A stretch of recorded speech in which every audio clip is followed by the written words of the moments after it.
بسم اللہ الرحمن الرحیم۔ ربی اشرح لی صدری ویسر لی امری واحلل عقدۃ من لسانی یفقہوا قولی۔ ربی زدنی علما۔ اللہم انی اسألک المعافاۃ فی الدنیا والآخرہ۔ روزانہ قرآن عظیم کی تلاوت کیا کریں، اس لیے کہ حدیث شریف میں آیا ہے کہ رسول اللہ صلی اللہ علیہ وآلہ وسلم نے فرمایا، قرآن پڑھا کرو، اس لیے کہ یہ قرآن قیامت کے دن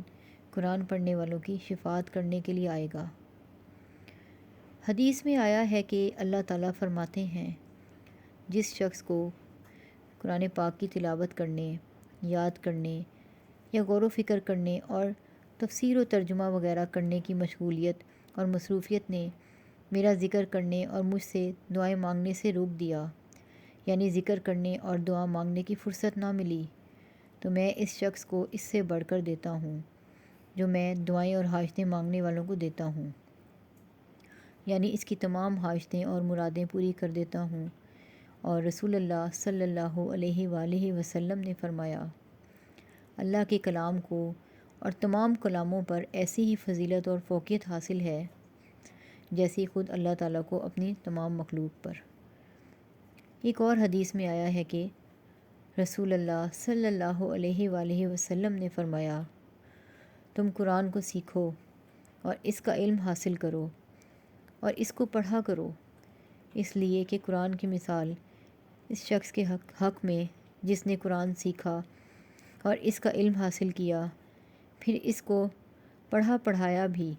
اور اس پر عمل بھی کیا، خاص کر تہجد کی نماز میں پڑھا، ایسی ہے جیسے مشک سے بھری ہوئی ایک منہ کھلی مشک جس کی مہک ہر جگہ پہنچتی ہو۔ اور اس شخص کے حق میں جو قرآن کو سیکھتا تو ہے اور اس کا علم بھی حاصل کرتا ہے، مگر رات کو غافل پڑا سوتا رہتا ہے، نہ تہجد میں قرآن پڑھتا ہے اور نہ اس پر عمل کرتا ہے، حالانکہ اس کے دل کے اندر قرآن موجود ہوتا ہے، ایسی ہے جیسے ایک مشک سے بھری ہوئی مشک جس کا منہ کسی نے کس کر بند کر دیا ہو۔ ایک اور حدیث میں آیا ہے کہ رسول اللہ صلی اللہ علیہ وآلہ وسلم نے فرمایا، جس شخص نے اللہ کی کتاب قرآن پاک کا ایک حرف پڑھا، اس کے لیے ایک نیکی ہے اور ہر نیکی کا ثواب کم از کم 10 گنا ہوتا ہے۔ رسول اللہ صلی اللہ علیہ وآلہ وسلم نے فرمایا، میں یہ نہیں کہتا، یعنی یہ نہ سمجھیں کہ الف لام میم ایک حرف ہے، بلکہ الف ایک حرف ہے اور لام ایک حرف ہے اور میم ایک حرف ہے،